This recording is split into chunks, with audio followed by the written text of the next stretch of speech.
Holy moly. So, all right, guys, I just reached up and grabbed that camera, and this snake literally... Well, what's up, guys? This is Daniel from Arms Family Homestead, and today we're going to talk about game cameras. Deer season is just around the corner. I've had some game cameras out for probably a month or so, and I want to go over some tips and techniques for putting out your game cameras to get the best results, to get the best pictures of the deer and other wildlife and other things that I use game cameras for on my property. So I will go in a lot more detail, but this is the Tacticam Reveal X. I picked up 2 more of these cellular game cameras. Those are my favorite, but that's not all I use. However, before we get too far into this, I want to let you guys know today's video is brought to you by Exmark Mowers, the makers of professional mowing equipment. We're not going to be mowing the grass because with over a month of no rain and extreme temperatures, we're pretty much in a drought here in southern Oklahoma. No grass to cut today, but we have partnered with Exmark now for almost 2 years, and I've had this Exmark mower, well, I guess 2 mowing seasons now. It's been phenomenal. Anyways, not a mowing video, but we're gonna do some trail camera stuff. So when it comes to game cameras, and I've been running game cameras on my property for at least 10 years, if not longer, all the way back to when they were giant, like 12 inches tall, and took D-cell batteries. They've advanced so far. The first game cameras actually used rolls of film, but they're pretty much all digital now, and they run on much smaller batteries, have a much better runtime. You can even get solar panels and rechargeable batteries. But there's 2 main types nowadays. You've got your cellular type game camera that runs on cell service. So like here in my area, we use AT&T, and this will send pictures directly to my cell phone.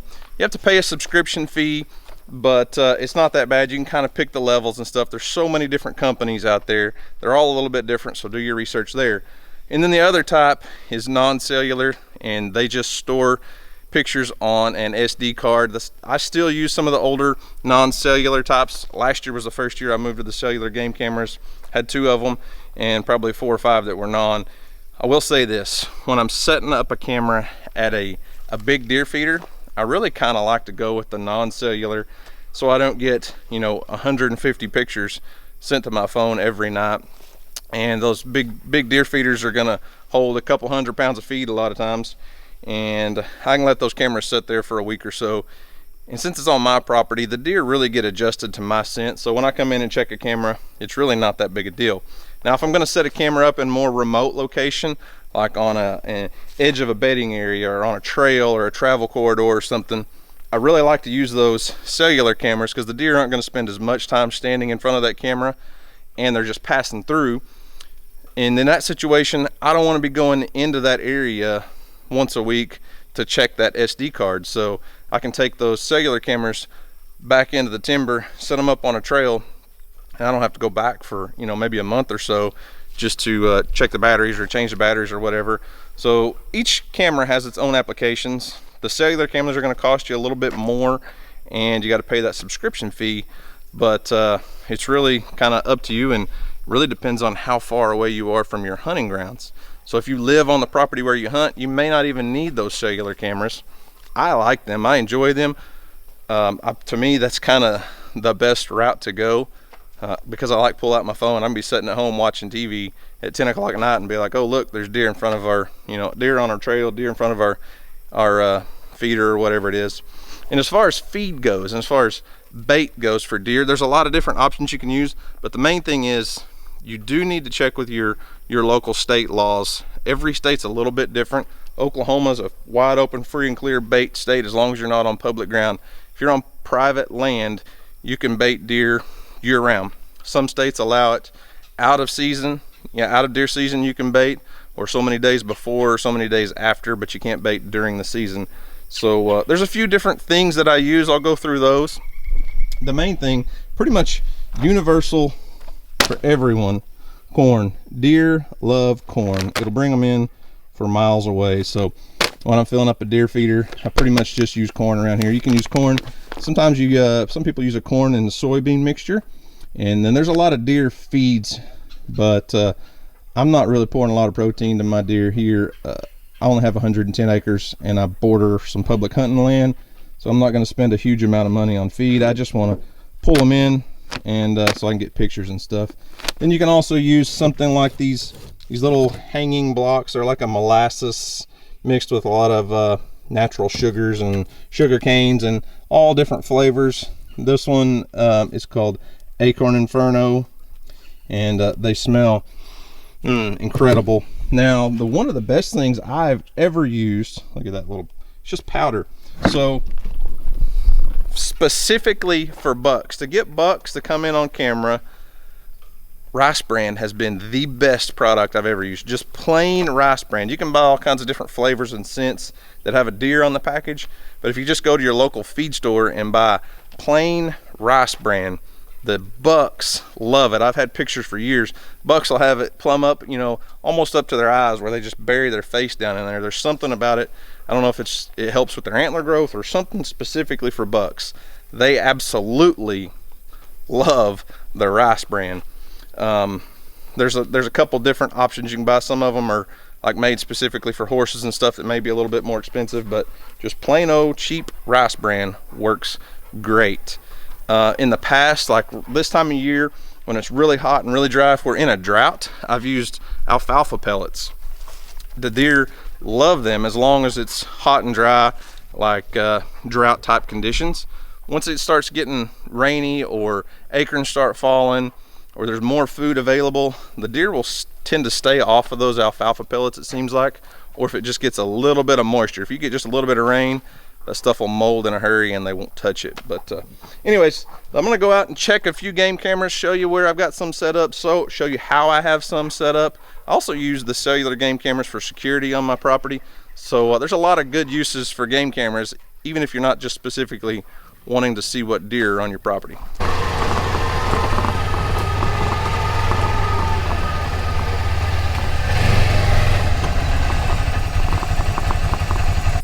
So here's my first camera site, and it's on a large homemade deer feeder, and I've got the camera just attached to this tree right here. This is a non-cellular game camera, so this one just runs off a SD card, and let's see how many pictures are on this one. I haven't checked it in probably a week or so. It's got 3,353 pictures, so we'll change the card out. But one thing about this camera, you guys saw there was one doe here and when we pulled up, but this camera is actually just in my backyard. I typically don't put a camera up this close to the house because we can see the deer, but I like to know what's coming in at night, and these deer will come in late at night and eat. So I put a deer feeder in my backyard. We always feed the deer in the yard just because we enjoy sitting on the patio or sitting there looking out the back window and watching the deer. And it's nice, it's just awesome when they come right up to the house like this. But we'll check that card and see what all's been coming in here. Probably gonna get a lot of pictures of the dogs because they come out here and nibble on the corn. Some of the other animals, the goats are locked up right now, so they can't come out here and eat this. But let's see what's on this card.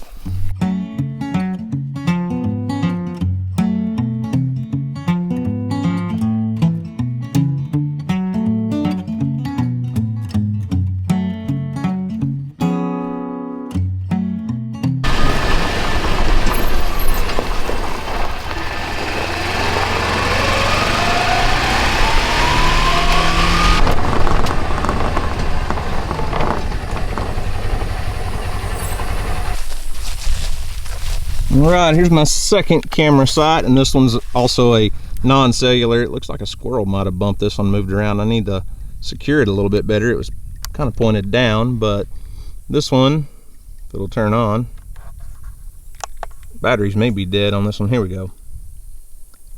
This one's got 1,379 pictures, and there is a small deer feeder here. It's just a 5-gallon bucket hanging from a rope, but typically this is a food plot area that I plant, and we haven't cut our second cutting of hay, so a lot of the grass is still tall. I've mowed under the trees, but this is a spot I like to bring the kids to hunt. Let them sit in that homemade deer blind there. And like I said, in Oklahoma, it is legal to hunt over bait, but I typically, when it's just me, I like to hunt in the timber. But with the kids, it's best, I just love to be able to bring them out, set them up where I know there's gonna be deer coming in. I pretty much know what time they're coming in because of my game cameras. And with a deer feeder, they're gonna stay there. They're gonna stay there for extended amounts of time. So a lot of times we'll hunt a field edge or something where there's a feeder in that field, but we'll set kind of in a travel corridor where the animals are coming to the feeder and not necessarily this close. But it is what it is. We don't have a lot of food on the ground this year. We're kind of going through a little bit of a drought. Our acorn crop is probably going to be slightly lower than what it should be because we haven't had much rain this summer. And we're going to supplemental feed these deer a little bit to help our herd out and to hold the deer on our property a little bit longer. So anyways, let's pull this card out of this camera and see what all kind of pictures we have on this one.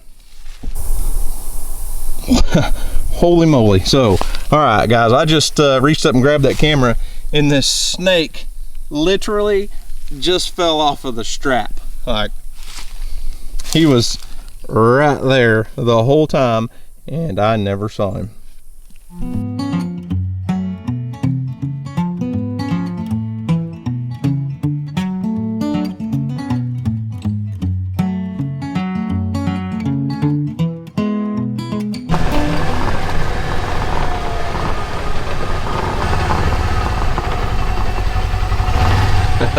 I'm not the only one that has deer feeders. So there's our property fence, and then right across the fence my neighbor's got a deer feeder there too. So he's got a camera and a deer stand right there, but that's all right. They're not my deer. I don't own them. They all belong to the state of Oklahoma, so I do try to hold them on and near my property as much as I can.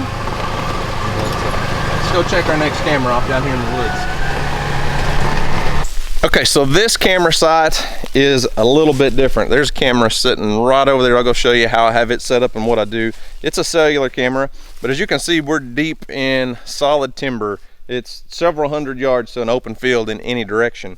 But as you can see, I come in here with my tractor and made some trails, and I love to maintain lots of trails through the timber on my property because the animals will use that as travel corridors. I try to find their trails, and I'll build a trail and open it up close to it and leave lots of good thick stuff for them to hide in and bed in and stuff. But deer and turkeys can be a lot like water. They'll take the path of least resistance. So I've even known guys that will lay down some trees and stuff to funnel deer and turkey down a certain trail to where they may have a stand set up or something. But I love this little trail system I've built on my property. It's a good way for the deer to travel through the timber with less resistance, and I can set up these cellular cameras like this, and I don't have to come back here very often. I may go ahead and put out one of those little blocks. I'll tie it up on a limb over here, and that way it just gives the deer a reason to stop while they're passing through. So this is one of my cellular cameras, and I've actually just got it tied up on a electric fence post. Now if you're concerned about putting a camera up somewhere where somebody might have access to steal it, that's probably not a good idea. You can't lock that one in place. At least if you put it on a tree, you can buy a cable lock or something and lock it in place. But for me, those little things work great, especially when it's kind of out in the open and I don't have anywhere to secure it to, you know, a tree or something. If I put a feeder up in a field, I like to use those things. Sometimes the wind will blow and cause that thing to take pictures because it thinks there's movement.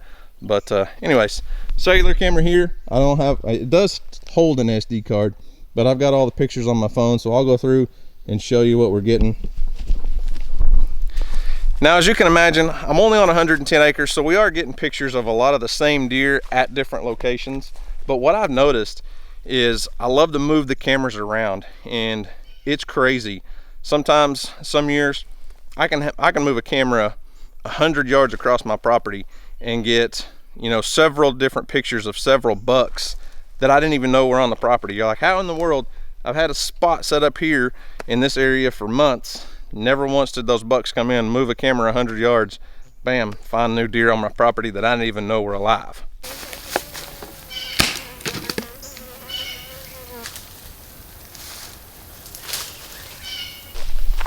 So there's my game camera, and I'm about 8 to 10 yards away. I just set this little hanging block up about 24 inches off the ground or so, and the deer will smell that and at least come through and maybe lick on it for a few seconds, and then we can get their picture.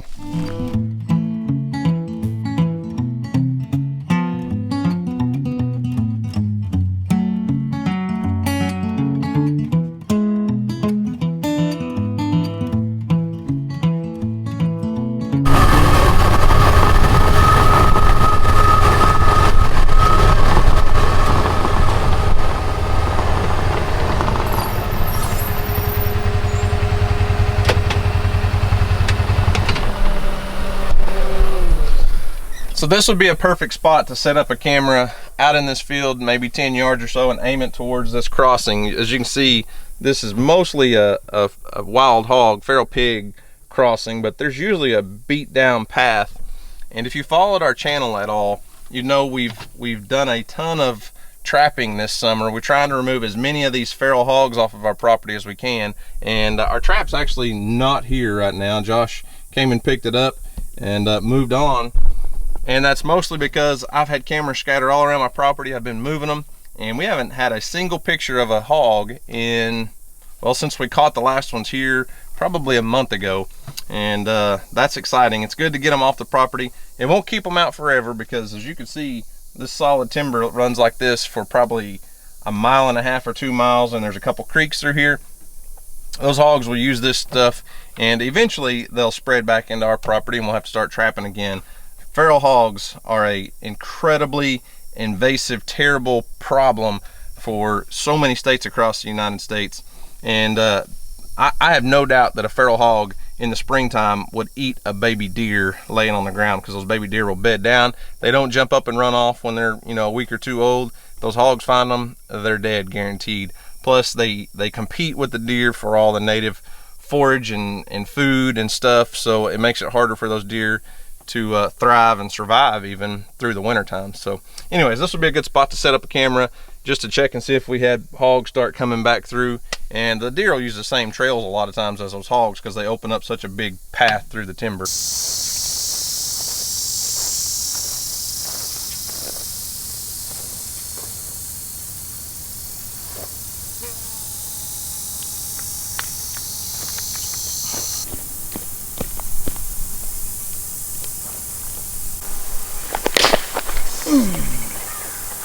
Well, that didn't work.